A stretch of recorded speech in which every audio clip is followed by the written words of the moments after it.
Almighty God, by whom alone kings reign and princes decree justice, and from whom alone cometh all counsel, wisdom, and understanding, we, thine unworthy servants, here gathered together in thy name, do most humbly beseech thee to send down thy heavenly wisdom from above, to direct and guide us in all our consultations.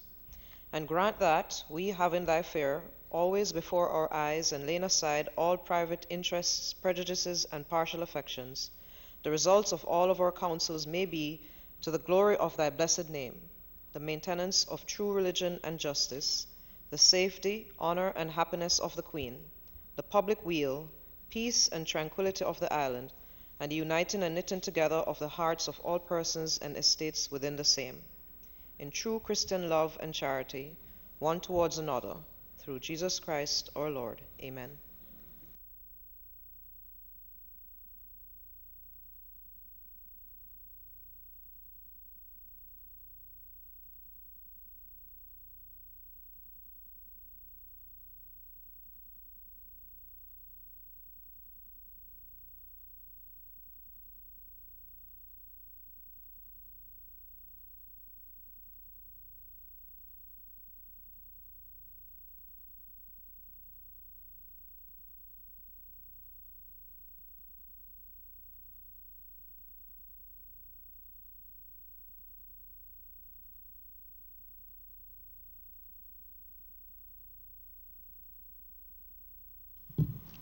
This Honourable Senate now resumes its sittings. I just want to say thank you for all members who have made an effort to get here on time today.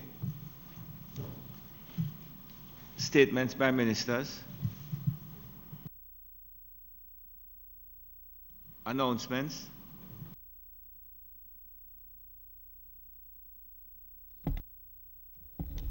Laid on the table of the Senate today are the following: Ministry Paper number 34 of 2019 entitled Summary Economic and Social Survey 2018 and the Economic and Social Survey 2018.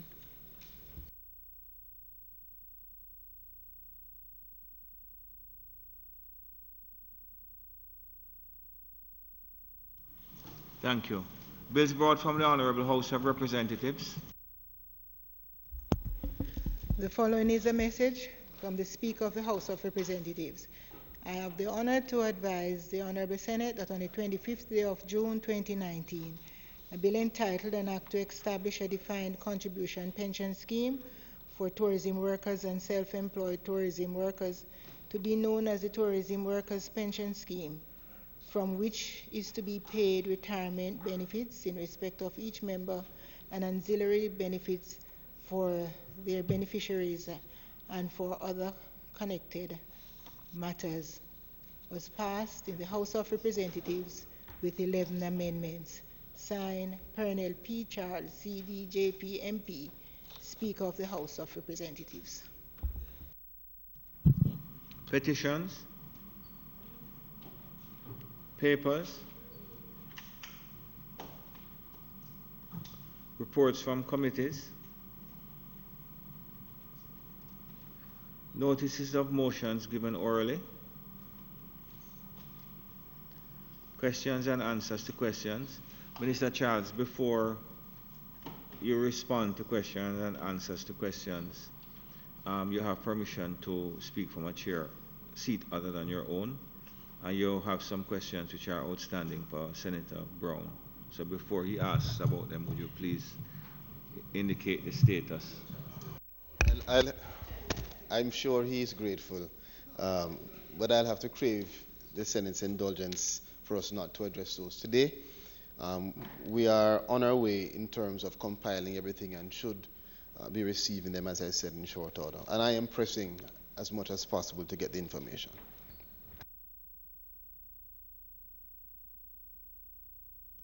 Thank you, Senator. Thank you, Senator Charles. Motions that may be made at the commencement of public business requiring notice. Motions relating to the sitting of the Senate. Motions for leave to introduce bills. The presentation of bills without the leave of the Senate first obtained. Public business.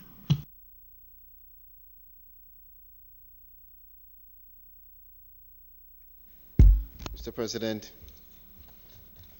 well, I crave your indulgence.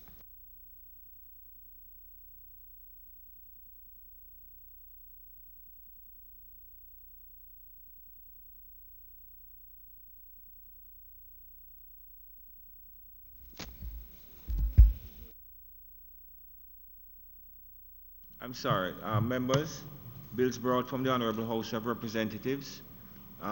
The proposal motion is that the item be recommitted. Those in favor? Against? The item bills brought from the Honourable House of Representatives is recommitted. Mr. President, I signify my willingness to take charge of the bills as was delineated by Ms. Curtis earlier. The Tourism Workers' Pension Act 2019 read a first time. Mr. President, I beg to give notice of second reading of the bill. Thank you, Minister. Back to public business. Minister Charles. Thank you, Mr. President. Thank you, colleagues of our Honourable Senate, as today we work together to get through in a timely manner. Mr. President, we will start with the Public Procurement Registration and Classification of Suppliers Regulations 2019.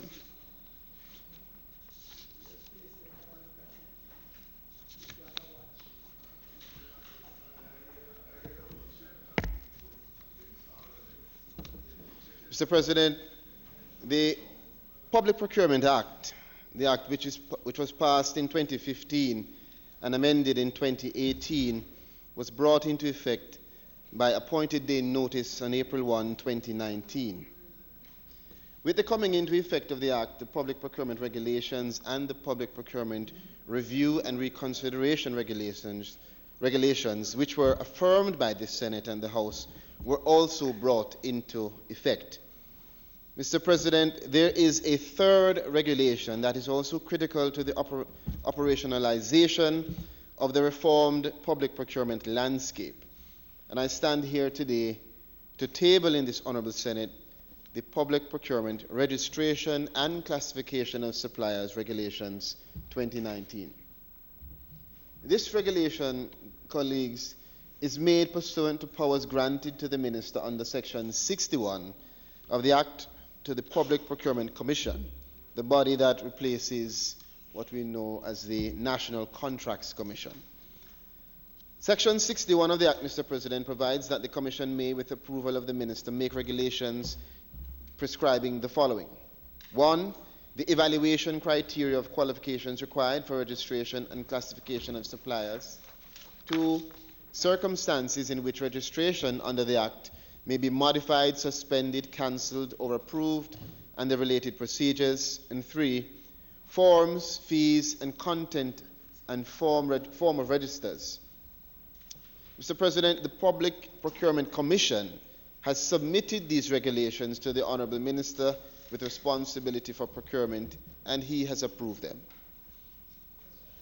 Mr. President, the Public Procurement Registration and Classification Regulations 2019 will fully enable the Public Procurement Commission to fulfill its functions of registering and classifying suppliers, continuously assessing suppliers for capacity and performance, establishing and managing also the activities of the sector committees, among other functions.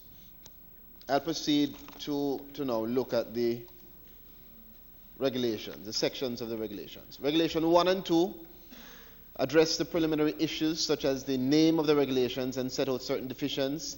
Regulations 3, 4, and 5 relate to the registration process and include a very simple list of documents that are required for registration towards easing the process of doing business and ensuring inclusiveness of a wide cross-section of Jamaicans, including MSMEs.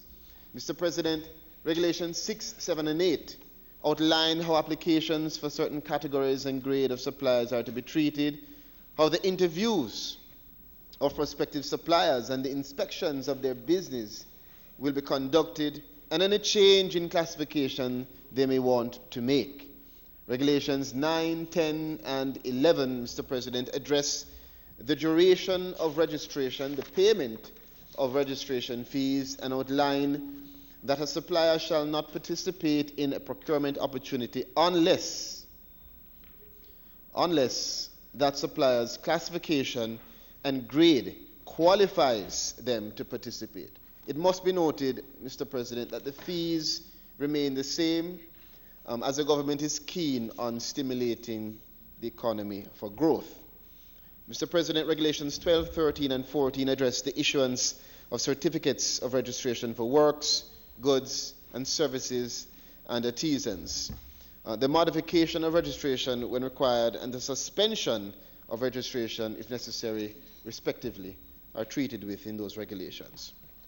15, 16, and 17, Mr. President, give the Commission powers to cancel registration.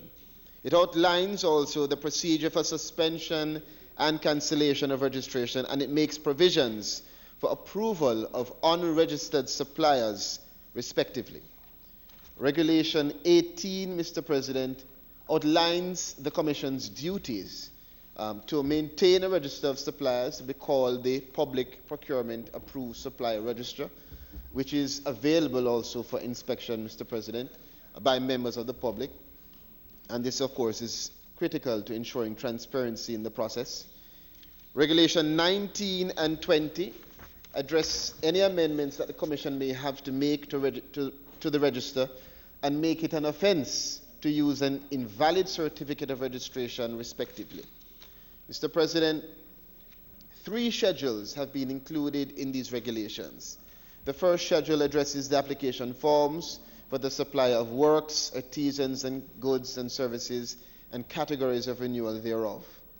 The second schedule, Part 1, deals with the registration fees for each supplier grade, ranging from 60,000 to 1,000, depending on the grade, Mr. President. The second schedule, Part 2, gives a very detailed treatment of the specialization of the works, with the works category, outlining for the benefit of the public, Mr. President, the grades in the works category and their contract value limit, the number of years also that the business of a supplier and such related matters. The third schedule provides the certificates of registration, Mr. President, for the works, artisans, and goods and services categories. Mr. President, colleagues, with these regulations, the government intends to continue to fulfill its commitment to maximize economy and efficiency in public procurement, to promote economic development through public procurement, and to obtain value through public procurement. It is also intended to foster transparency and to encourage participation in the process of public procurement. Mr. President, I now invite the members of this Honourable Senate to support the affirmation of these regulations.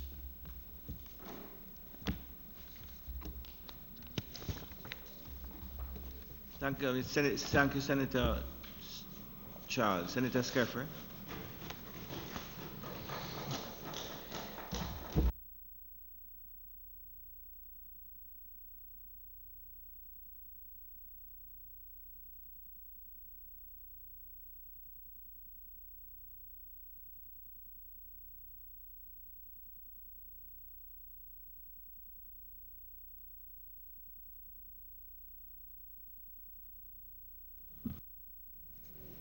Thank you, Mr. President.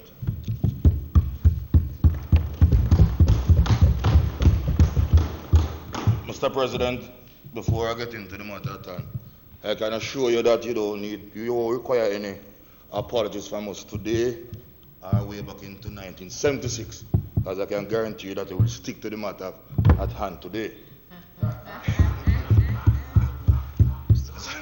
Mr. President, smile. Mr. President, we on this side do support the regulation that we are debating today. We welcome the regulation, and we also want to give credit to the previous administration for passing the Act in 2015 to set the process in train. But Mr. President, we still have a challenge in getting regulations quickly to our Parliament.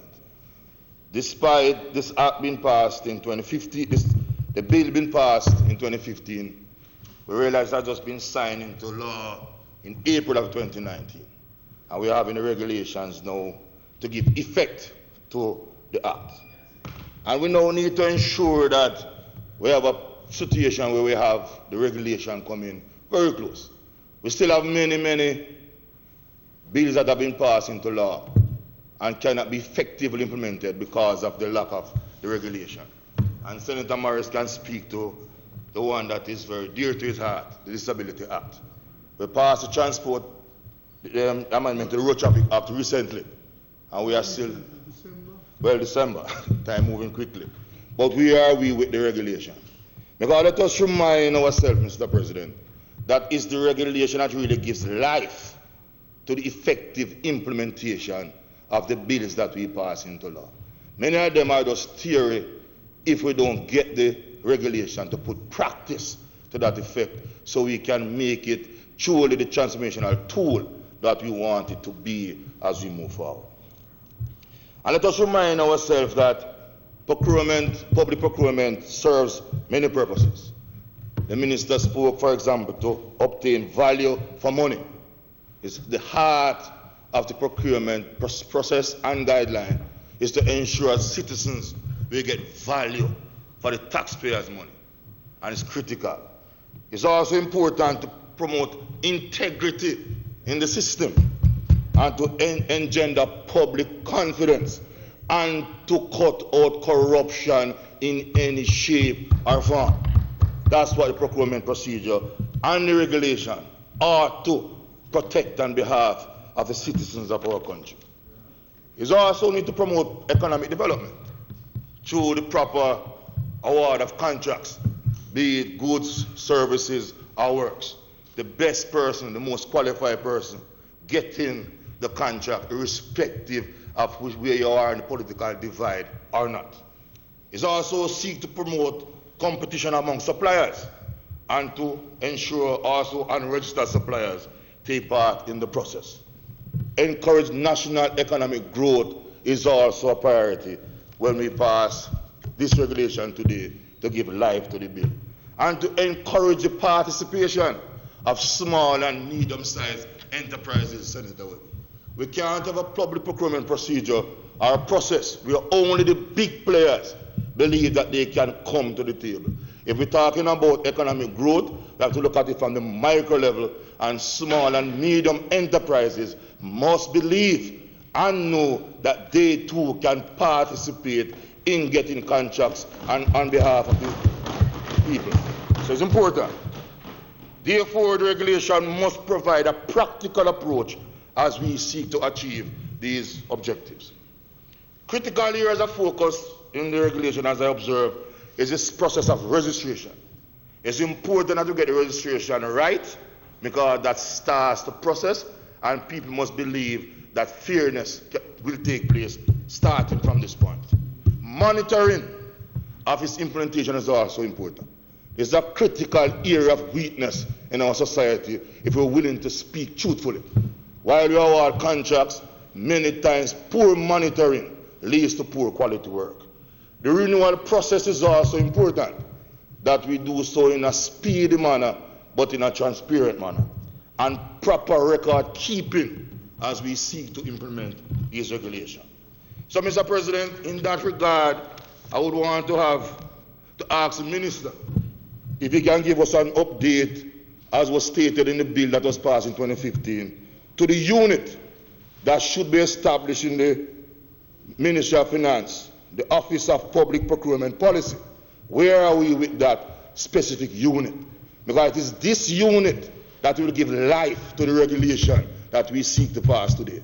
Without the apparatus to implement the rules and regulation, we simply just keep on talking, and don't achieve the desired objectives. Has it been established? What is the staffing capacity of this unit? And how many members are within such a unit? This is important as we seek to make the Act practical in its implementation. Also, Mr. President, we need to remind ourselves that this unit should deal with policy implementation. So they are the ones that will drive the regulations that we're seeking to pass today. They also should deal with training and advice to persons participating in public procurement procedure. Mr. President, the ignorance out there, or let me better say the lack of knowledge, is serious across state agencies, departments, and institutions when it comes to public procurement procedures. Many persons are in charge of government resources, taxpayers' resources, just don't understand sufficiently the process of procurement. And sometimes they are in breach, not realizing, but the lack of information and training. And this unit, based on the Act we passed in 2015, should drive this process within the public sector. So if we have not yet established that unit, if it's not fully operational, sufficient staff, they will not achieve the objective. So I know we are still going through the process because the regulation passed today, but I just want to highlight it, that this will be the engine of what we seek to achieve here this morning. So it's important as we move forward and to seek to promote transparency and accountability in the process, Mr. President. Mr. President, also critical to the effectiveness of the regulation is the role of the Public Procurement Commission, and the Minister spoke to that in his opening. We must give true autonomy to this body as it carries out its stated functions. The Commission must be empowered, given sufficient financial resources, staffing, and must be free from political interference, Mr. President, if it is to be true to its mandate in carrying out fairness and transparency in the award of public contracts, be it goods, works, or services. We can't have intermingling, and we can't have any political director or any other state leaders dictating how the Commission carries out its function. That will go to the heart of corruption, what we seek to eliminate, Mr. President.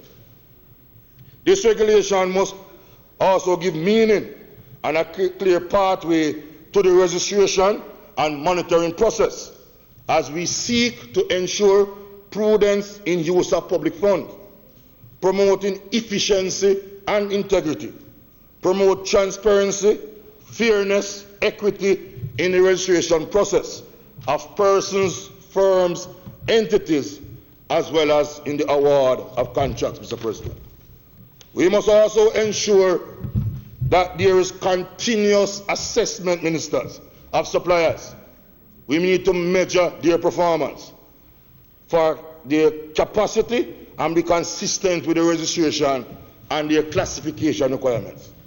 The sector committees must carry out their various tasks impartially, following all due process. Mr. President, we must ensure at all times that no person, firm, or entity present bids or otherwise participate in the public procurement procedure or process unless they are registered or is an approved and registered supplier. The Commission must ensure that no friend and company business must be involved in the award of public contract, Mr. President. I know this is not clapping for that, Senator Marvin.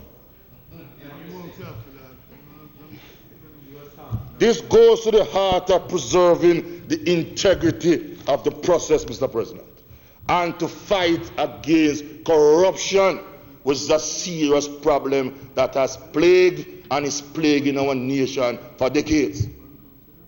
And this Commission, in recent times, Mr. President, we have seen many breaches of the very process we are debating here today, the procurement process. The bushing program back in 2016, that was dubbed as emergency work program, clearly breached the procurement guidelines. Clearly, in whatever shape, color, form you want to put it. It clearly breached because there were no public tender and the sum was over the value. And there were no emergency work. Can you have emergency cleaning a drain and bushes in November at the end of the hurricane season? If it was emergency, it should be in June or July. I would understand that. The police used car saga was another incident that clearly breached the procurement guideline. One contractor selected, no bidding process, awarded 200 million up front, no used car or parts of a used car until today, and the Ministry of Security still dealing with that issue. That was a clear breach of the procurement procedure. Whatever we think, however we want to defend it, Senator Webby, that's the reality. And we must deal with it. And sure you can give me some historical ones, and these are contemporary ones. I'm not here defending historical corruption or contemporary corruption. Corruption in any shape or form is wrong, and we must dismiss it totally. And I don't defend corruption. I have no and I have the moral authority to condemn corruption, whichever side I sit on, because I believe in a corrupt-free society. And anybody, and if this Manchester Parish Council, let the chips fall here today. I hear members are speaking about issue that is before the court, and I would wish that you refrain from it. And Senator Scarfe, you don't need to respond in relation to that. Thank you for your protection, Mr. President. Mr. President, and I continue. The Ministry of Education current saga, where we don't even know exactly what is happening there. There are many allegations, but coming out of the PAAC, a Committee of Parliament, heard about parties being shown. Right? Those who take a procurement procedure, are you offering service, and nothing clearly following the guideline. Then we talk about the Petroleum saga can't end. I'll just cite one example. You gave a contract to build a wall.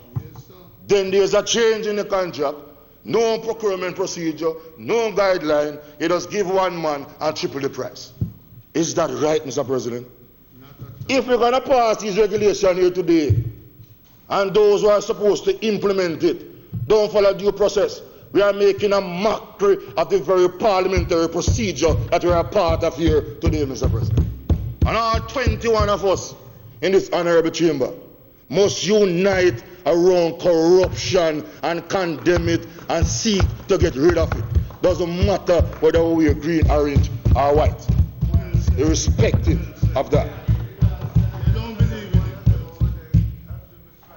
And then we have the energy solution national issue, where the managing director was apparently an frolic of her own, just giving contract left, right, and center. And she had to go. These are all clear examples in recent times of the breaches in the procurement process. And we need to, if this regulation is going to restore confidence, then these issues must stop, and stop now, in the interest of the Jamaican people, Mr. President. Mr. President, there's also another practice out there, you know, that we often don't speak about beating the system, the procurement system. And what do I mean by that? We have truncated contracts. You divide up the contracts below the tender value, Minister, and award it to 3, 4, 5 persons, rather than going to the tender process with one sum. And that is, you get a chance to speak, you know, no, if the minister allows you. You mustn't contend with neophytes. The weakness in this, Mr. President, Minister, is that you don't get value for money, which is a stated objective in the Procurement Act and the guideline. Because what it does is that you have inferior persons without the necessary skill set carrying out these works, and then you don't get the quality work. And that's a weakness in the system. So we have to monitor and ensure that we don't use this approach as a get around to the procurement procedure. So we need to be clear on that, Mr. President. And we need to have clear sanctions. Our institutions that must monitor the process must work. The Integrity Commission must work. MOCA must work. FID must work. And the officers, for example, in our municipal corporations, National Works Agency, among other state institutions that must monitor the work and give due report, must do so in a just manner and free from fear, and carry out their tasks in the best interest of the taxpayers of this country. Mr. President, let us understand the cost of corruption, the cost of breaching the procurement process for personal gains by individuals or a group of. The opportunity costs for corruption, for example, in the education sector, could give more science labs in our high schools. As we speak today, there are schools that don't have one chemistry lab, don't have one physics lab. They have one general science lab, and that's where they do all the 4 sciences. That's the reality. As we speak today, there are teachers in the early childhood level that are poorly paid, train, qualify, get less pay than their counterparts at the primary or the secondary school level. We could use the savings, or we cut the waste, or cut the corruption to give them more. There are schools here today that have poor school feeding program. We could boast about part, yes, now make up your face. You talk about theory, I'm out there in the street. So we talk about 5 days a week for lunch. It's not happening across the board because there's a lack of resources, and the more corruption we have, the more we'll lack of ability to deal with these issues. So these are some of the real issues, Mr. President. I'm not here to defend whether it's more or not. We must collectively accept that the less corruption we have, then the more resources we have to enhance our social programs as we advance a quality society, Mr. President. That's my aim. Not for tit for tat or defend whether it is 3 days or 5 days. But all of us must understand the pain when we breach our procurement procedure. Our public officers must protect the people's interests. Proper monitoring of work, as I said before. They must provide authentic reports to the state officials when they go out there in the field to assess the work. Don't butcher or doctor anything to justify or suit any contractor. Give the true report to suit the citizens, the taxpayers of Jamaica land we love. We must not let no politician, whatever color, race, class, or grade, take you down a corrupt path. Public officials, civil servants, guardians of the people's interests. Because if you say no, and if you don't sign, then you put a roadblock in the plans of and objectives of those who seek to corrupt this nation. So you have a vested interest to protect the people's interests, and we're asking to do that.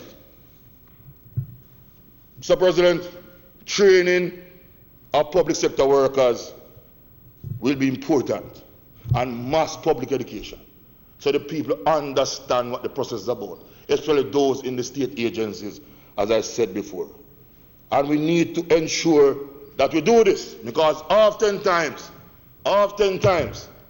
when auditors visit these institutions, some of these public officials are found wanted because of lack of knowledge and not following due process. So we have an obligation, as we pass this regulation, working in tandem with the Act, to give them the information, the knowledge, build their capacity so they can implement effectively on behalf of the country and save the country much needed resources. Mr. President, as I wind down, I just want to ask, where is the minister gone? Consulting with the leader. He's listening to you. I just look at the regulation, some concerns or questions or clarification I seek. For example, on page 3, we talk about registering an applicant. Here C says if you refuse if the applicant is not financially sound. And I'm not clear what does that mean. How do you measure this? Is there a threshold that the applicant must have in a particular bank account to be so qualified? And how would this affect the small and medium-sized enterprises that want to partake in the procedure? So I just need to get some clarification as to what is meant by is not financially sound, and how do you determine this, and what is the threshold for this? Because I know, for example, if you are registered, because it's about registration, when you go to bidding, there's a different set of criteria. You have to have a bid ban from a financial institution to get that particular contract.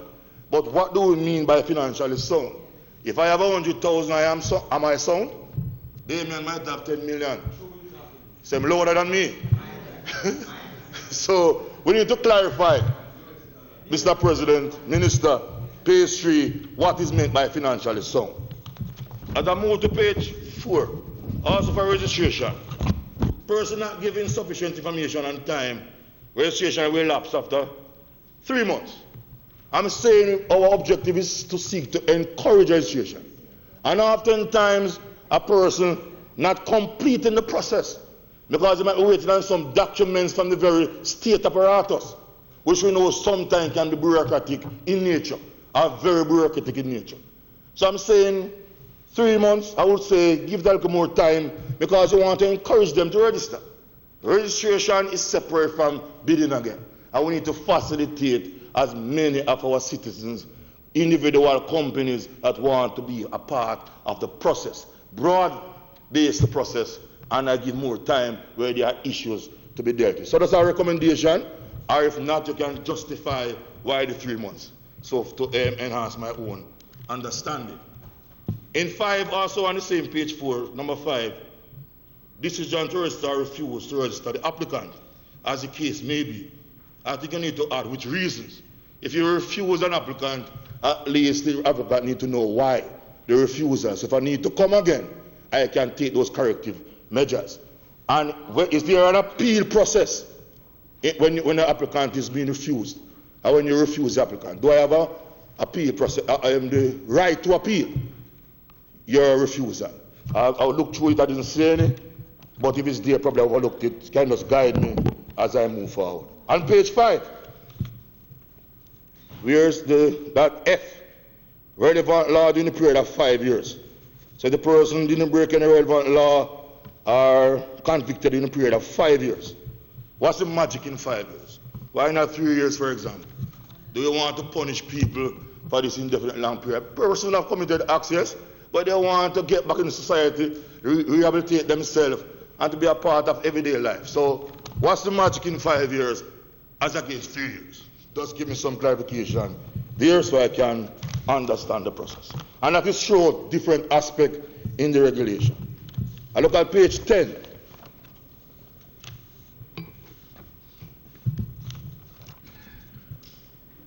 Just a quick under the cancellation, just to ensure, not anything specific with what is there, but to ensure there's effective assessment.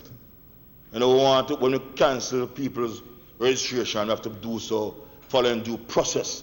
Fairness must be the order of the day, and people should not feel that they are being victimized for one reason or another. So ensure that due process is followed as we go there. And if you turn to page 11G, also, where we need to ensure that unsatisfactory performance is verified. This is critical, the evaluation process. Oftentimes we just renew and renew, and if all the contractors on the books and we just renew them, whether work, goods or supply, and we see such poorly done work across the country, it tells that probably our evaluation process wants to be strengthened and to build greater capacity there. So while we have this here, if we can't monitor it and implement it effectively, it will just be words with no value, no meaning, and we are just continuing on the same path and expect a different outcome. We have to change that mindset as we move forward. If I look at page 12, in terms of the commission, that you have 10 days, no less than 10 days to reply, and then the commission with reasonable time can extend. You know, while I understand the context, here again I just want to ensure that there's equity in this application. We have a standardized approach in how we determine, and it is not a biased way or a quote-unquote curry-favored way, but we do so based on the data present. And also, we're in the 21st century, Mr. President, Minister, electronic notification by way of emails must be something that we must look forward to as we modernize our system. So apart from just sending the notice to the addresses that was on the registration form, capture emails and also notify them. Regulation don't speak to that. Probably the practice does, but it's not in the regulation. It speaks to the address. But I know we have moved up from that, but it's not so written. Because the best way to reach people is by emails, naturally in the formal notification. I mean, we understand the postal service today, and many of us don't even use that. So email has become the formal way of notifying. So the electronic means we need to encourage. On that same page 12, 17, when you speak about valid government issued picture ID, what do we mean? Is it driver's license, the national ID, and the passport only? Or if I come with my RADA ID, will you accept it? I'm an employee in state agency, but I want to get registered. You will accept my ID from my work of employment? So if we are just speaking about the three national IDs, so to speak, let's clearly state it so we don't have a misinterpretation. When people go to register and I bring my RADA ID, say, no, you need a driver's license, passport. But the regulation doesn't state that. Yeah, no, so I just want, so Senator, I'm not seeking the clarification. I have no problem with it as worded, but I want to seek the clarification as we seek to implement.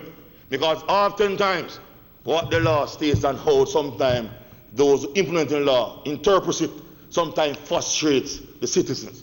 So is it any picture ID issued in the government apparatus we accept, or we mean the three? That's the clarification. So if we're going to clarify it to mean driver's license, passport, and voter's ID, it needs to be stated, clearly stated in 17. As it is now, it doesn't state that. So we need to look at that and revisit that as we move forward. As we move to page 13, just on the issue of the registrar, I want to be clear that we're going to have the sufficient staffing. Oftentimes we establish these departments or units, one person sits around the desk, and then there's frustration. So while we have the laws and the regulation, the effective operationalization again is a critical issue. So I just want to be clear that we're going to provide sufficient resources to facilitate our people for that mass participation that we seek to encourage as we move for economic growth and development. And to ensure also that there's confidentiality in record keeping. It's important that people's data are secured and not shared with competitors, because that can give an unfair advantage to the persons involved. So it's critical. And therefore, also on page 14, I also include the electronic notification. Again, example by when you cancel that person, you can so do electronically again by way of your website and so on as we move forward. What is it? What's the phrase that's used there? Cancel registration shall remove the person from an entity. No, it does state the normal method of notification, so I'm asking to include the electronic. It doesn't state anything about that. So it's a normal notification by your writing at your addresses and so on. What the regulations say? I don't have a copy of it. What does it say?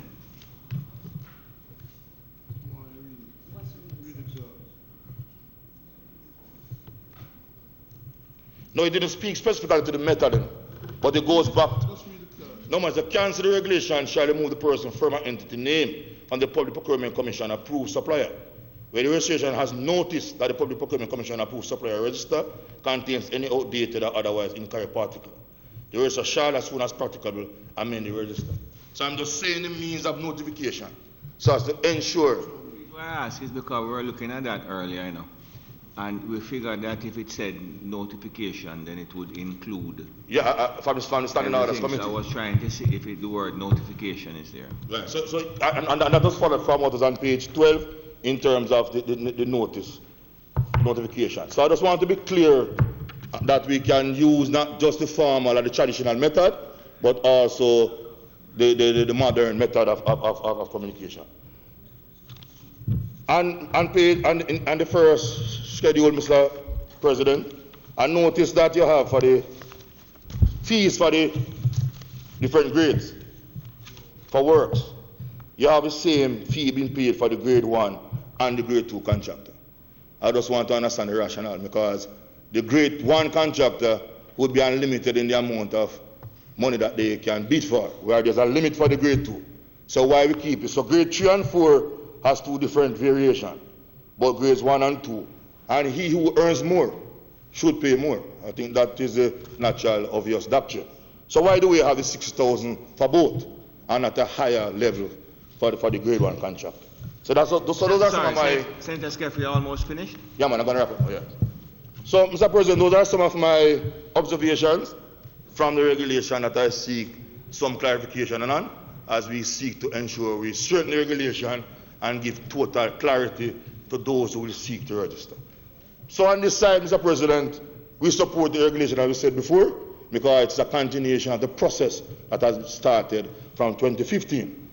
This regulation, in summary, must work to advance national development and bring about sustainable economic growth, mitigate against corruption, promote participation and respect for the rule of law and the governance structure, minimize state bureaucracy as we maintain transparency and accountability. It must restore integrity and public confidence in the state apparatus as we seek to build a quality society, as we advance the vision and mission of creating a Jamaica where we can live, do business, raise our families in peace, love, and unity, and where we can sleep with our windows and doors open in this period of increased temperatures, Mr. President. I thank you, Mr. President.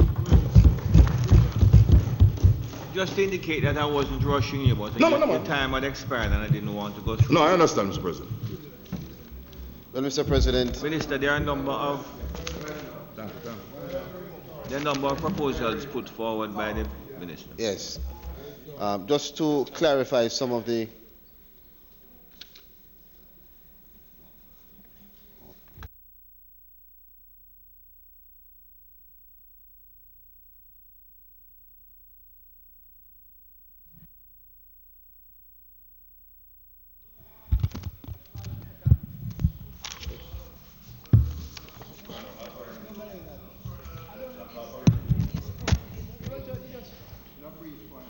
brief. Always brief. Good morning, Mr. President. No. Good morning. I'd just like to add my few cents to the discussion on the procurement. Sorry, thank you, Senator Scaffery. Senator Williams. Can you allow me to speak from a seat that is not my own? Just yesterday, I was speaking to a former Prime Minister and at Calabar High School. And it was quite encouraging. Found it very encouraging. And it fits in with what is happening here today. Yes. And he said to me, just casually, but I found it was profound, that when he became Prime Minister, he took a decision to change, I'm trying to say it in a way that wouldn't, to change his posturing towards at that time would be the opposition, and to create a dialogue between both parties. And I found that was quite instructive for me to hear coming from a former Prime Minister, in the sense that if you look at the procurement regime and the structuring and ordering of the procurement regime over the years, both parties have contributed to building on the procurement regime. Because we have had issues with procurement, with corruption, and both parties can cite cases of major breach from one administration to the other. But what is good in all of that is that for both parties, even though we have had major breaches, we have built the procurement regime out of those experiences. So we have not left the procurement regime as is when we experience those breaches. Both parties over the years as governments have built on it. And to take us to where we are now, even to take us to this day, when we are legislative framework to encourage growth and economic gains. And you have to set the legislative framework to do so. The procurement reform is part of that legislation. Micro, small, and medium-sized enterprises really play a pivotal role in creating a vibrant economy. And I don't see the economy of a country growing and becoming strong and stable without, we have to always be balancing this with the quality, as Senator Skeffrey said, with the quality and the standard of the outcomes from that. So it's a balancing process. The procurement regime allows for the set-asides, which basically reserve a portion of the annual procurement budget for Jamaican micro, small, medium-sized Jamaican suppliers in accessing GOJ procurement contracts in specific circumstances. This is important, as I said, this fits in to encouraging small businesses, encouraging the growth of businesses within the economy, creating the legislative framework for these micro, small, and medium-sized businesses to flourish. As a municipality, this is not just a central government issue, because the municipality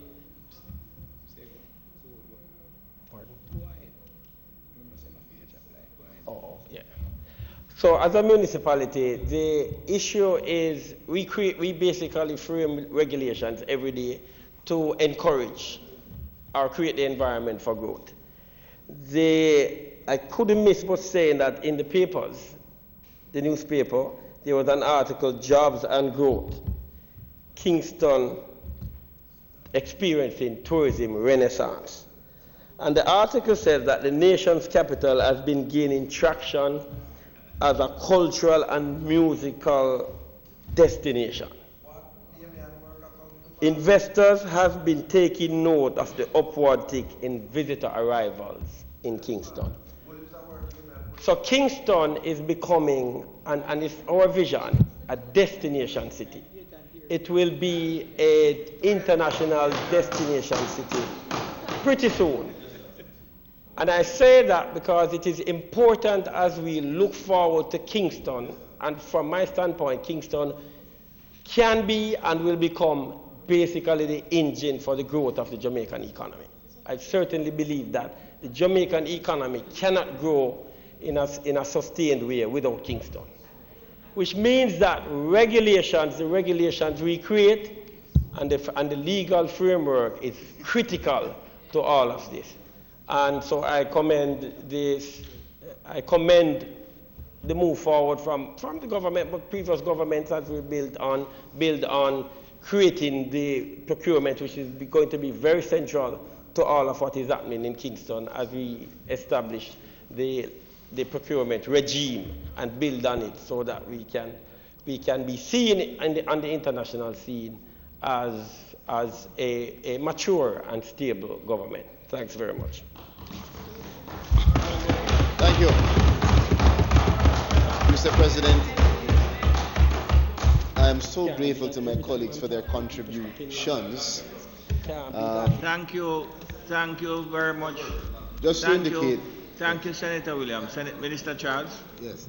Just to indicate, Mr. President, that the Public Procurement Commission has been established and is operational, Senator Skeffrey. There are 6 commissioners who are meeting, scheduled to be weekly. Staffing complement of the OPP would be around 11, and there is more staff that are currently being recruited. All of your comments have been taken into consideration in relation to the parameters of the functioning The issues in relation to the 5 years and so are standard issues that have been accepted. But I do say that you raise some concerns in relation to the actual functioning, which I'll commit to check and to ensure that as it moves through, which I've been advised it is, but as it moves through, that there is the adherence to the necessary due diligence and due process.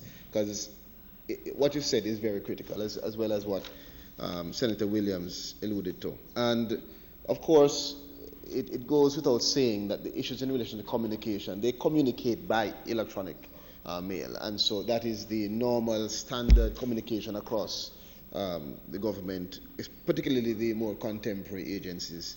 National ID is the usual: driver's license, electoral ID, and passport. And also, those are issues which are clarified once persons are there. They're defined. But I do advise, I do indicate, do accept that. There's one issue in relation to the grade 1 and grade 2, which I too also noted. It is a policy of the government at this time not to revise any of those fees, but those are things that are being considered for the future, and I want to assure you of that. That said, Mr. President, I do believe that we have made some significant comments on the regulations, and I would ask for the support of my colleagues in having the affirmation of these regulations. Thank you very much. The members have heard the motion and paid appropriate and due notice to the contribution of our colleagues. Useful all. Those in favor? Against? Mr. President, moving swiftly along to the income tax, I rise to introduce the debate on the bill entitled An Act to Amend the Income Tax Act to provide for an increase in the personal income tax threshold, to provide for an initial allowance on capital expenditure in respect of the purchase for renovation of industrial buildings, to give permanent effect to matters previously effected provisionally, and for connected matters. And we know this is cited as the Income Tax Amendment Act 2019. Mr. President, in relation to the two primary amendment issues, the 20% initial allowance on capital expenditure, let me indicate, Mr. President, that by way of the Fiscal Incentives Miscellaneous Provision Act 2013, the Income Tax Act was amended to remove the initial allowance on capital expenditure by owners on the purchase of buildings and structures that are being used as industrial buildings or structures occupied by the owner for use in trade carried on by him or her. However, it was subsequently proposed that the Income Tax Act should be amended rather, to reflect the new policy directive, which is that there's a 20% initial allowance to be granted on the purchase for renovation of these buildings. The policy further provides, Mr. President, that the initial allowance given to an owner can be recovered, but that is only under particular circumstances. One is at the end of the 4th year of assessment, the building or structure, if it is not in use as an industrial building or structure for the purposes of the trade as advised by the owner. 2 is where the renovation is not completed within the first 4 years. And 3, where capital expenditure incurred in relation to the renovation is less than 80% of the purchase cost of the building or structure. And those are the circumstances where it can be recovered. Very important. Mr. President, this amendment of the Income Tax Act is expected to encourage investment and development in our country. And that is very, very important for our senators to appreciate. And let me also note that the reintroduction of the initial allowances granted on capital expenditure incurred on the purchase of these types of building will encourage the purchase and the renovation and the retrofitting of buildings and structures that have become derelict and that are falling into disuse. Mr. President, in relation to the personal income tax section of the amendments, this measure was recommended on the basis of alleviating the economic hardship which was being experienced by Jamaican taxpayers and workers below the threshold, as well as to provide low-income earners with additional disposable income. Part of this measure was also in respect of an increase in the income tax rate from 25% to 30% for individuals whose statutory income was in excess of $6 million. Mr. President, the increase in the income tax threshold was implemented on July 1st, 2016 by way of a provisional order pursuant to Section 3.1 of the Provisional Collection of Tax Act. Pursuant to the Act, the order was confirmed with modifications and extended for a further 3-month period. However, since the period of confirmation with modification and extension, the order has lapsed and the collection of tax now needs to be validated. It is further proposed, Mr. President, that the government and all those persons who acted in good faith on behalf of the government in collection of the tax be indemnified from that date, July 1, 2016, and ending on the commencement date of the amendment of the Income Tax Act. Mr. President, this amendment to the Income Tax Bill seeks to amend Sections 13, 30, 67, and 68 of the Income Tax Act in relation to the increase, as I said, in the personal income tax threshold. And the first schedule, parts 1 and 2, treat with the 20% initial allowance on capital expenditure. So we'll look briefly, Mr. President, on the amendments to the bill. Clause 2 amends the Section 13, as I said, regarding the deductions that are allowed. A provision is inserted to state that the expenses and disbursements shall only be deducted in respect of the 6-month period in which they were actually incurred. Clause 3 amends the Section 30, that is regarding the rate of the income tax. The new nil rates and their respective income tax rates for the year of assessments are inserted into that section. Clause 4 amends Section 67, and the new threshold amounts for the respective years of assessment are also inserted there. Mr. President, Clause 5 treats with Section 68, and there's a marginal note that has been inserted with the new nil rate for the year 2016, as well as subsection B with new nil rates are also inserted. And parts 1 and 2 reflect the policy of the new insertion for the purchase for renovation. In part 2, Mr. President, there's also a new subparagraph that has been inserted to state that the initial allowance in relation to the purchase for renovation shall only be made to the owner if the building or structure is brought into use as an industrial building or structure during the first 4 years of assessment. And you will recall, colleagues, those conditions that I stated upon which we could recover, the circumstances upon which we would be able to recover. Mr. President, in keeping with the policy intent, new insertions were made to state the circumstances under which the initial allowance will be recovered. And we went through those. I'm just going to restate very quickly. If after 4 years it's not in use for the particular type of trade as indicated, can be recovered. If the renovation is not completed, can be recovered. If the capital expenditure is less than 80% of the purchase cost of the building, can be recovered. Mr. President, the bill contains also the validation and indemnity clause of which I spoke earlier regarding the lapse of the provisional order, and it has a detailed memorandum of objects and reasons which indicates, among other things, Mr. President, that a decision has been taken to amend the Income Tax Act to give the permanent effect to the terms of the provisional collection of tax, which is to encourage the purchase and the renovation and the retrofitting of industrial buildings and structures that have become derelict or fallen into disuse, as well as, Mr. President, to validate and confirm as lawful the imposition and the collection of the personal income tax pursuant to the provisional collection of tax order of which I spoke. Critical issues, Mr. President, and a reflection of the government's drive towards making use of its assets.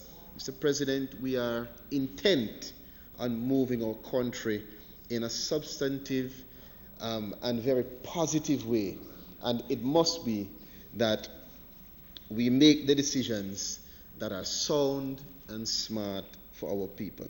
This act and this amendment to this act is doing just that. Mr. President, I therefore request that the Honourable Senate colleagues consider and approve the Income Tax Amendment Act 2019. I thank you.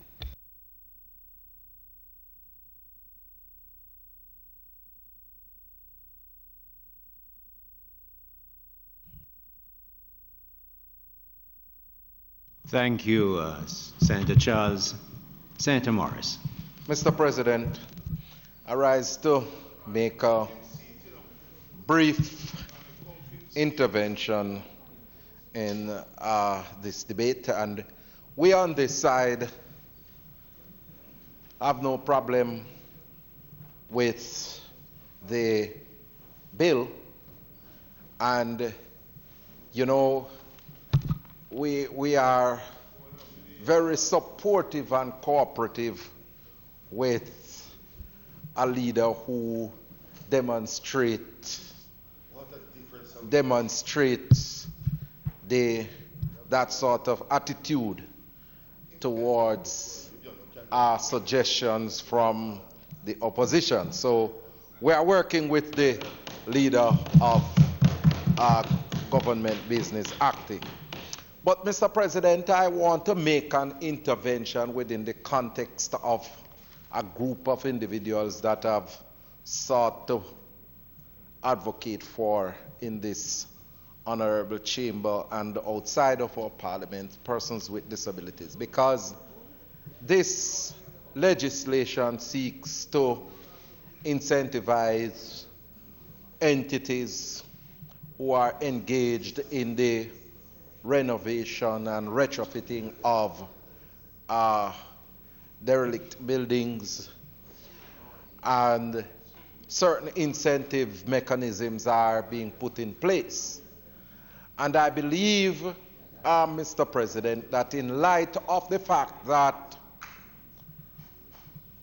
we are in the process of making preparation for the implementation of the Disabilities Act, that somehow that the provisions contained in this bill be linked to the efforts to implement the Disabilities Act. And I say that because, Mr. President, the fact of the matter is that it's going to require a lot of work, Senator Webby, from the private sector community when the Disabilities Act is implemented to retrofit old buildings.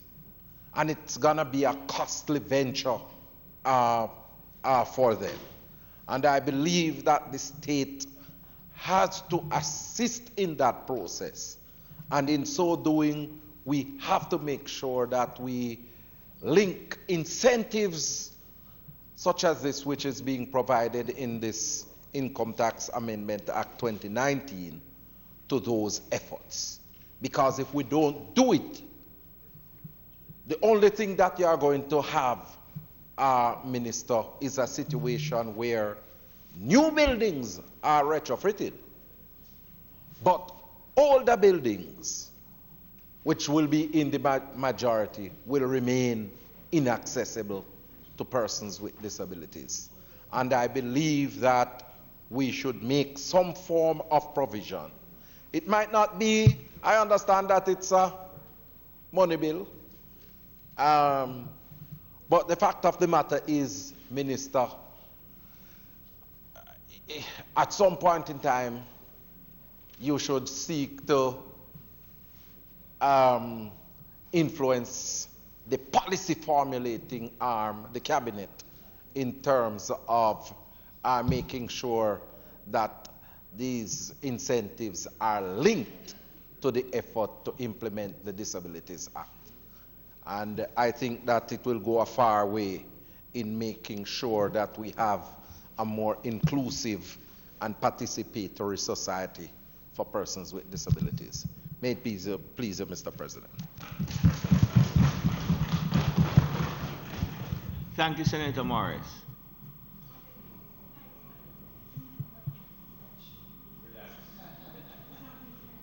Hello. Please address me now, please. Mr. President, you have identified me, sir. Thank you.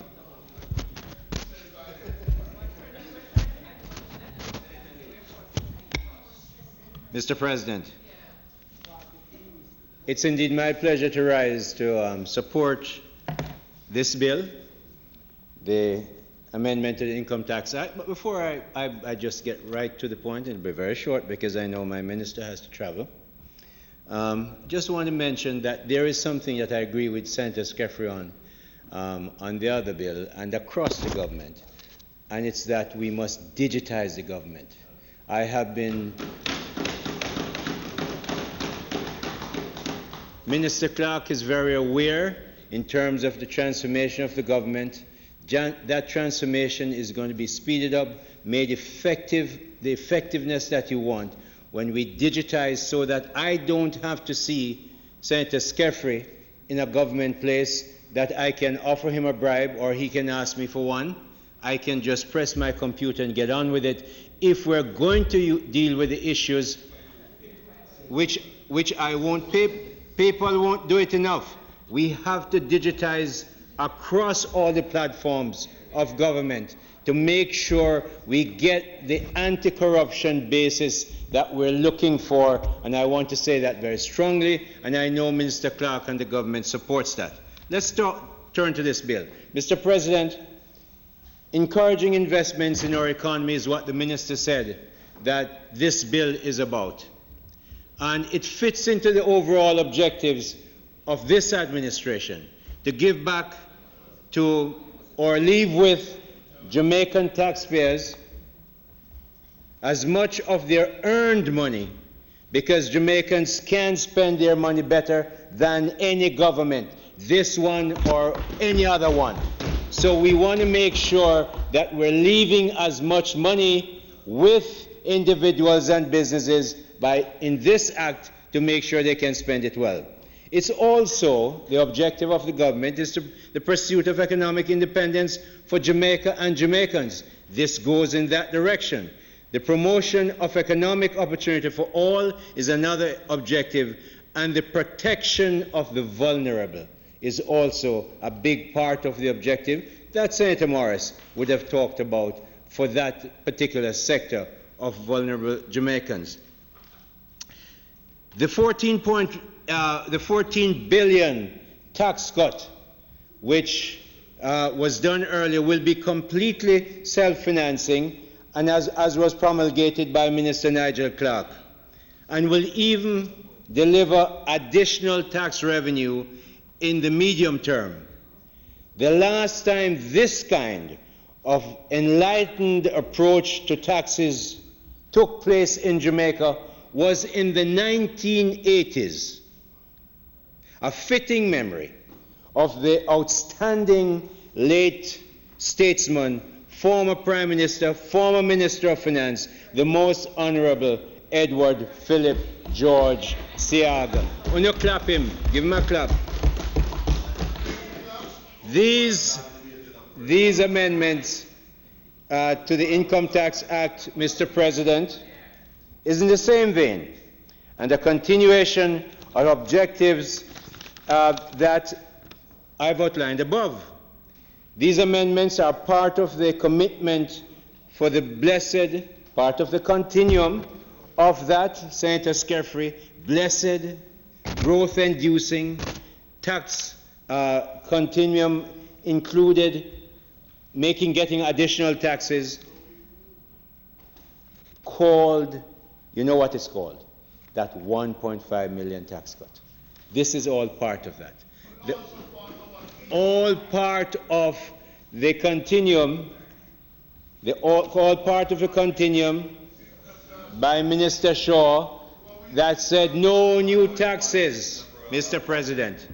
And part of that continuum, which we talked about, for the 14 billion by Minister Clark. And so the 14 billion by Minister Clark is all part of this as an amendment. But I'm closing. I'm closing because I'm coming back. I'm coming back in the near future. Yes, man, we're cooperating. This act, gentlemen and ladies of the Senate, is to make sure Jamaican companies keep a lot more of what they earn. They know how to spend and save it better than the government. However, the government is not giving a blank check in these amendments. If they don't spend it the way they say they will spend it, if they don't spend it in the time that they say they will spend it, the government has the right to claw it back. So we're not giving any tax cut, we're giving a tax amendment to make sure people invest in decrepit buildings, lots of them downtown. And Mr. President, because of the objective of this act, I strongly and happily support it. I strongly support it. Mr. President, may it please you. Thank you very much.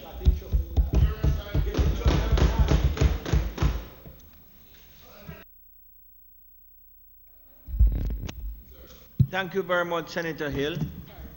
Senator Horton. Yes. Good day, Mr. President. Good day, fellow senators and visitors. Tax speaks to the heart of the functions of the government. How we collect taxes, the rates that we set, the avenues and channels that we collect taxes speaks to how fiscally responsible our government intends to be. This bill, Your Honor, we support it. What we want to see is that the government continue to move in a progressive manner as it relates to the tax system. We want the government to continue to realize that when, from an economic standpoint, we think about the amount of taxes or the percentage of taxes that is levied on a country, then in theory it speaks to what we call the Laffer curve. Now the Laffer curve measures the amount of revenue that the government collects as per its tax rate. So what you have is that at low levels of taxes, the government collects a lot of revenue. But at high levels of tax rates and so on, people become disincentivized to pay the taxes that are necessary to run the country. We've seen a move towards rebates. We've seen a move towards giving back, but we want it to be more ardent. We want the government to continue on this path, and we want the government to realize that in order for us to increase the amount of revenues that we earn from taxes, then the tax rate plays an important role. My team will continue to support you because we see that you have a good intention, and as gradually, as time progresses, we want it to continue in the same favorable direction for the country. We support the bill.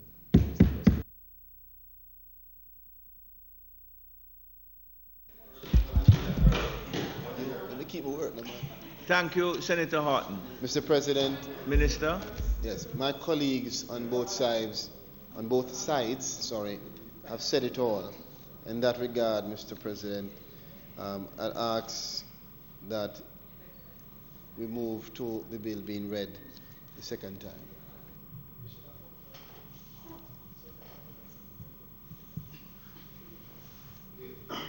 The question is that the bill be read for a second time. Those in favor? Against?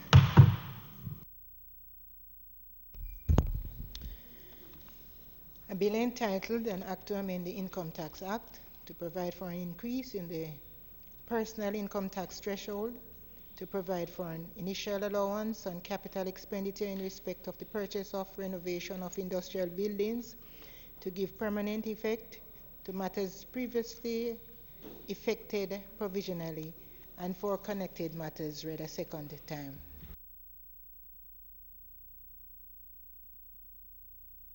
The Senate will now resolve itself into a committee of the whole Senate to consider the bill clause by clause.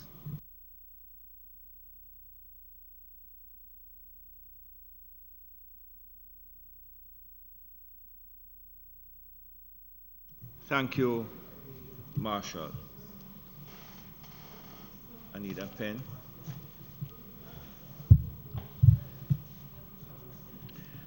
I put clause 1. Those in favor? Against? I put clauses 2, 3, and 4. Those in favor? I put clauses 5, 6, and 7. Those in favor? Against? I put the title and enacting clause. Those in favor? Against? The question is that I do report the bill as having passed committee stage without amendment. Those in favor? Against?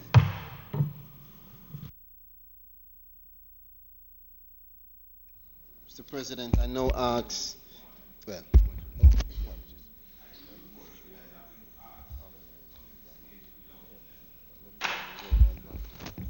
Mr. President, I now ask that the bill be read a third time.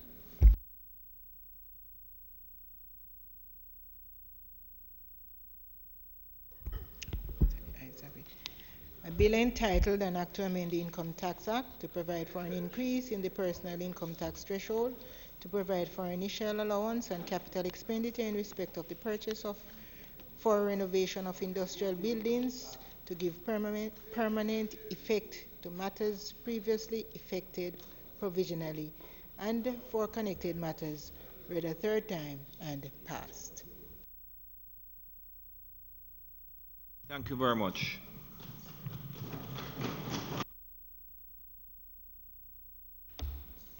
Minister, you intend to do what? I intend to begin, but not to end, to suspend rather, the Petroleum Amendment.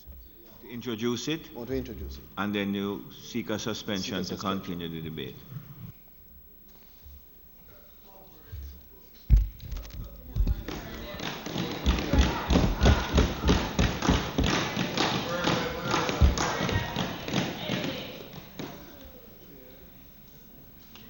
Mr. President, the bill before this Honourable Senate today seeks to integrate the functions of the Petro-Caribbean Development Fund into the Ministry of Finance and Public Service by repealing Part 3A of the Petroleum Act. Mr. President, the bill also seeks to transfer the rights and obligations of the Petro-Caribbean Development Fund to the Government of Jamaica. Before conducting the brief clause-by-clause examination of the bill, it is important to give a background on the Development Fund, which we'll refer to as the Petro-Caribbean Fund, and the reason why we are seeking to pass this amendment, which is critical. Mr. President, colleagues, the Petro-Caribbean Fund was established as a body corporate by the Government of Jamaica pursuant to an amendment to the Petroleum Act in 2006. Under Part 3A of the Petroleum Act, Mr. President, the fund was charged with the responsibility of managing, inter alia, the proceeds which accrued to Jamaica under the Energy Corporation Agreement, the Petro-Caribbean Agreement, entered into between our government and the government of Venezuela. The functions of the Petro-Caribbean Fund, Mr. President, also included receiving loan payments from borrowers from the fund, receiving other proceeds which might accrue from the investments of the fund, financing projects and programs, and settling debt service obligations of Jamaica for the purchase of oil and the petroleum products under the Petro-Caribbean Agreement or any other bilateral agreements between Jamaica and the Republic of Venezuela. Mr. President, the Petro-Caribbean Fund has fulfilled its mandate.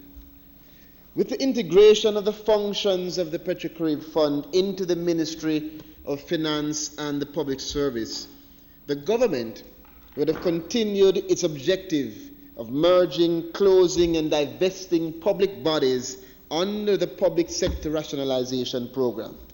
Mr. President, let me now go through the clause by clause, and you'll note, Mr. President, that it's a short bill, so my presentation will be brief. Mr. President, I wish to draw the Senator's attention to the long title as it encapsulates the purpose of the bill. And it states, an act to amend the Petroleum Act by repealing Part 3A in respect of the integration of the functions of the Petrocarib Development Fund into central government and for connected matters. Mr. President, this very long title will fall away once the bill is passed and receives the Governor General's assent. Mr. President, Clause 1 establishes the short title of the bill, that is the Petroleum Amendment Act 2019, by which the Act may be referred to. Clause 2 is the interpretation clause of the bill, which sets out certain important definitions. Clause 3 repeals Part 3A, the second and third schedules of the Petroleum Act 2006, and this amendment, colleagues, deletes the provisions of Part 3A, which, among other things, established the Petrocarib Fund. Mr. President, this amendment also deletes the two schedules of which I noted, which outline the constitution of the fund and the constitution of the Board of Management, respectively.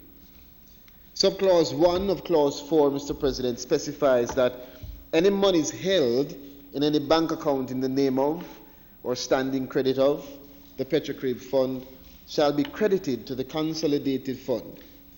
Mr. President, colleagues will note that any monies paid into the consolidated fund on behalf of the Petrocarib Fund must be used in the payment of any existing liabilities of the fund.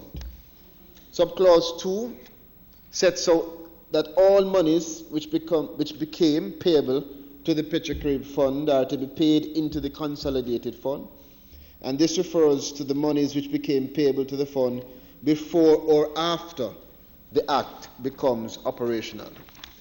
Subclause 1 of the Clause 5 provides that any reference to the Petrocarib Fund in any agreement, instrument, or other document after the coming into operation of the Act must have the effect of being referred to as if it were a reference to the consolidated fund. Subclause 2A and B address the issue of those agreements and instruments which the Petrocarib Fund entered into before the coming into effect of this Act. And it's important to note, colleagues, that the government of Jamaica will be substituted in place of the Petrocarib Fund in all agreements and instruments to which the Petrocarib Fund was a party to before this Act was brought into force. Subclause A, 1 and 2 of Clause 6, Mr. President, addresses the issue of assets and rights of the Petrocarib Fund in relation to the real property which will become vested in the Commission of Land and in relation to the personal property which will become vested in the Crown. Mr. President, subclause B, C, and D of the Clause 6 addresses the issues regarding the existing liabilities of the Petrocarib Fund, which will become the responsibility of the Crown.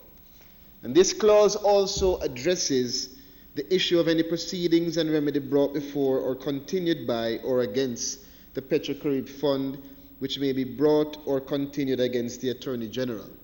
Mr. President, colleagues, it is also to be noted that all records and data of the Petrocarib Fund will pass to the Minister with responsibility for finance on behalf of the Crown. Clause 7 provides that the functions of the Petrocarib Fund and the Board of Management will be performed by the Minister with responsibility for finance on behalf of the Crown.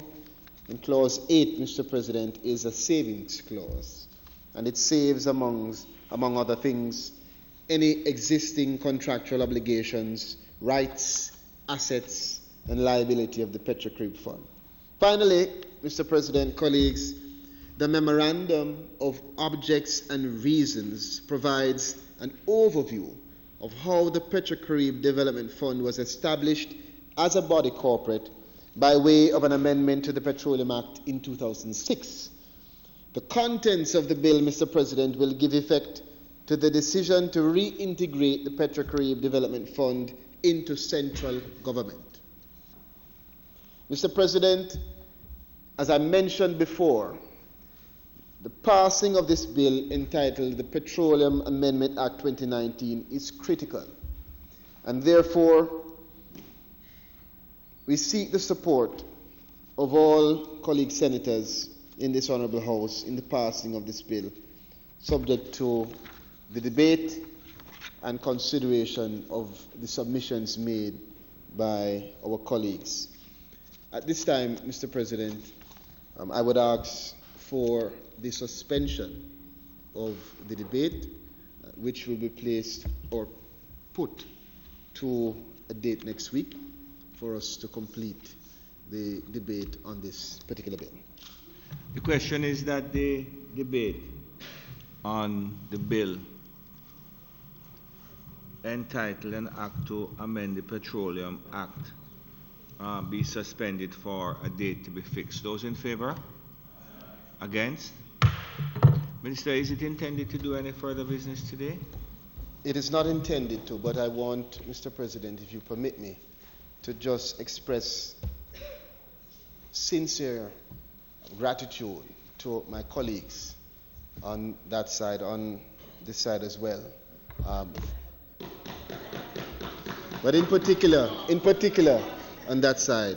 And I want to just very genuinely say that when it boils down to our duties, I'm confident that every single one of us as 21 have the right goal in mind. And I want to thank you for working with me today based on what you know. Really appreciate it.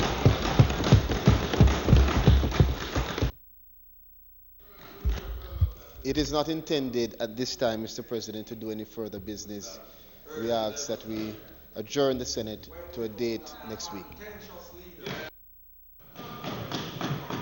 Just before I adjourn, I just say what a pleasure it is to see you, Senator Brown. Oh boy. The question is that the Senate be adjourned for a date to be fixed. Those in favor? Against? This Honourable Senate now stands adjourned.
Coming soon to PBCJ, the Golden Years, a look into the lives of the pillars of society, their struggles and successes. Maybe if I